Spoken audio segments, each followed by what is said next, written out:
by 2003, only 10% of children ever played outside without adult supervision. One of the tragedies of COVID is that it didn't change as much as you think, because they were already, obviously it made it worse. They were already prisoners. And one of the heroes of my book is a woman called Lenore Skenazy, who runs a group called Let Grow.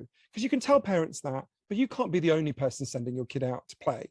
Then they just get frightened, you look like a nutter, it doesn't work. So what Lenore does is go to whole schools and whole communities and persuade them to restore childhood. She asked them, what's something you loved to do when you were a kid that you don't let your own children do?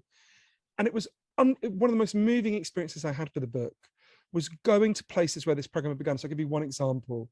In Long Island, I went to a school that had done this Let Grow program. And there was a boy, big, strapping 14-year-old boy, who until this program began, had never been allowed out on his own by his parents. They wouldn't even let him jog around the block. And his phrase was, now this is a fancy town in Long Island where the French bakery is across the street from the olive oil shop. And he said, my parents wouldn't let me out because they're worried about all these kidnappings. He had a level of fear that would be appropriate if he lived at the height of Pablo Escobar's terror in Medellin, right? Whereas in fact, he's 3 times more likely to be hit by lightning than kidnapped.